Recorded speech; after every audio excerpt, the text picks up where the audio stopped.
ঈদকে সামনে রেখে জমে উঠেছে দেশের দক্ষিণ পশ্চিমাঞ্চলের বৃহৎ যশোরের শার্শা 7 মাইল পশুর হাট। ছোট বড় গরুতে জমজমাট হাট। শনিবার ও মঙ্গলবার সপ্তাহে দুদিন বসে এ হাট। তবে এবার বাইরের ব্যাপারী ও ক্রেতা কম থাকায় পশুর কাঙ্ক্ষিত দাম পাচ্ছে না খামারিরা। এই বিষয়ে আরো বিস্তারিত জানাতে সরাসরি যুক্ত হচ্ছেন সহকর্মী শেখ নাসির উদ্দিন। নাসির, শেষ মুহূর্তে পশুর হাটে বেচাকেনা কেমন দেখছেন? দাম নিয়ে ক্রেতা বিক্রেতারা কি বলছেন? জি তামিমা, আপনি আসলে যেমনটা বলছিলেন, দক্ষিণ যশোর অর্থাৎ এই দক্ষিণ পশ্চিম অঞ্চলের এই যশোরের 7 মাইলের পশুর হাটটি মহাসড়কের পাশে অবস্থিত।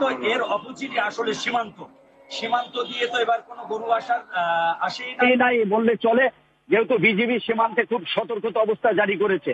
আমি সকাল থেকে এই পশুর হাটটির ভিতরে ঘুরে আসলে ক্রেতা বিক্রেতাদের সাথে কথা বলে যতটুকু জানতে পেরেছি, এখানে আসলে ছোট গরুর দামই অনেক বেশি এবং বড় গরুর দাম কিছুটা কম। তবে ক্রেতা বিক্রেতা হাটের ভিতরে উপচে পড়া ভিড় দেখা যাচ্ছে।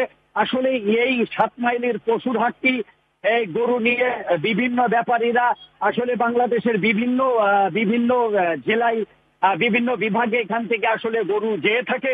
এখানে পুলিশের নিরাপত্তা জোরদার করা হয়েছে, সাদা পোশাক পুলিশের নিরাপত্তা ব্যবস্থা জোরদার করা হয়েছে। এই হাটে সিসি ক্যামেরায় আওতায় সব মনিটরিং ব্যবস্থা করা হয়েছে এবং এখানে অস্থায়ী পুলিশ বক্স করা হয়েছে। স্থানীয় পুলিশ ফাঁড়ি এখানে নিরাপত্তার কাজে নিয়োজিত আছে। তবে নাভারণ সার্কেলের এসপি নিশাদ আল নাইয়ান আসলে তিনি আমাকে যেমনটা জানিয়েছেন, এই হাটে কোনো ছিনতাইকারী বা কোনো চাঁদাবাজির সুযোগ নেই। হাইওয়ে পুলিশ পাশাপাশি এখানে কাজ করছে বলে যেমনটা আসলে পুলিশের তরফ থেকে জানা গেছে। তবে আসলে হাটের ভিতরে জাল টাকা শনাক্ত করার এখানে স্ক্যানিং মেশিন ব্যাংক কর্তৃপক্ষ এখানে বসিয়েছে।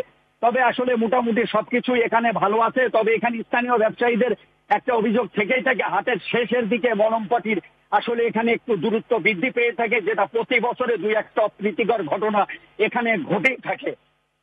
এই ছিল যশোরের শার্শা 7 মাইল পশুর হাট থেকে।